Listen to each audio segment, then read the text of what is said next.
होली की कथा। बहुत समय पहले की बात है। धरती पर एक बहुत शक्तिशाली असुर राजा राज करता था। उसका नाम था हिरण्यकाशिपु। उसने घोर तपस्या करके ऐसा वरदान पाया था कि उसे कोई देव, दानव, मनुष्य या पशु आसानी से मार न सके। इस वरदान के कारण उसका मन अहंकार से भर गया। धीरे धीरे उसने अपने राज्य में यह आदेश दे दिया कि कोई भी भगवान का नाम नहीं लेगा। सब लोग उसी की पूजा करेंगे। जो उसकी आज्ञा नहीं मानेगा उसे कठोर दंड मिलेगा। लोग डर के मारे चुप थे, लेकिन उनके मन में भय और दुख भरा था। उसी राजा के घर एक बालक ने जन्म लिया। उसका नाम था प्रहलाद। बचपन से ही वह बहुत शांत, दयालु और भक्तिमय स्वभाव का था। उसके हृदय में केवल एक ही नाम बसता था, विष्णु। जब भी वह बोलता, भगवान विष्णु का नाम लेता। जब भी खेलता तो भगवान की बातें करता। यह बात उसके पिता को बिल्कुल पसंद नहीं थी। एक दिन हिरण्यकश्यप ने अपने पुत्र को गोद में बिठाकर प्यार से पूछा, बेटा, बताओ सबसे बड़ा कौन है? प्रहलाद ने मासूमियत से कहा, पिताजी, सबसे बड़े तो भगवान विष्णु है। वही सबके रक्षक है।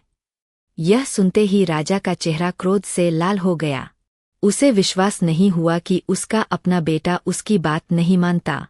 उसने समझाने की कोशिश की, डराया भी, पर प्रहलाद ने भगवान का नाम लेना नहीं छोड़ा।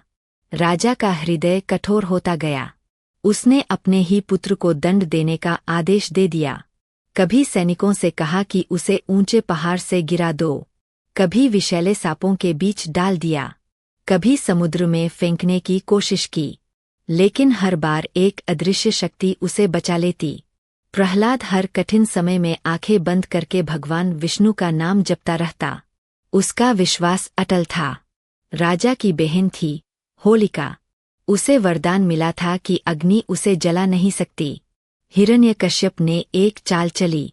उसने होलिका से कहा कि वह प्रहलाद को गोद में लेकर अग्नि में बैठ जाए। रात का समय था। चारों ओर लकड़ियां लगाई गईं। आग जलाई गई। लपटें आसमान छूने लगीं। लोग दूर खड़े काँप रहे थे। किसी की हिम्मत नहीं थी कुछ कहने की। होलिका मुस्कुरा रही थी। उसे अपने वरदान पर घमंड था। उसने प्रहलाद को गोद में बिठाया और अग्नि में बैठ गई। प्रहलाद ने आंखें बंद कर लीं। उसके होठों पर भगवान विष्णु का नाम था। आग की लपटें तेज होती गईं। हवा गर्म हो गई। सबको लगा अब प्रहलाद नहीं बचेगा। लेकिन तभी चमत्कार हुआ। तेज हवा चली। अग्नि की दिशा बदल गई। होलिका का वरदान निष्फल हो गया क्योंकि उसने उसका दुरुपयोग किया था। कुछ ही समय में होलिका जलकर राख हो गई और प्रहलाद सुरक्षित बाहर आ गया। लोग आश्चर्य से भर गए। उनकी आंखों में आंसू थे, दुख के नहीं, बल्कि आशा के। उन्हें विश्वास हो गया कि सच्चाई और भक्ति की हमेशा जीत होती है। हिरण्यकश्यप का घमंड अंत में टूट गया। भगवान ने अपने भक्त की रक्षा की और बुराई का अंत किया। इसी घटना की याद में हर वर्ष होली से पहले होलिका दहन किया जाता है। लोग लकड़ियां जलाकर बुराई के अंत और अच्छाई की विजय का प्रतीक मानते हैं। अगले दिन रंगों से खेलकर खुशियां मनाते हैं। इस कहानी से हमें क्या सीख मिलती है? सच्ची भक्ति में बहुत शक्ति होती है। घमंड और अन्याय का अंत निश्चित है। भगवान अपने सच्चे भक्तों की रक्षा करते हैं। बुराई चाहे कितनी भी बड़ी हो, अंत में अच्छाई की जीत होती है।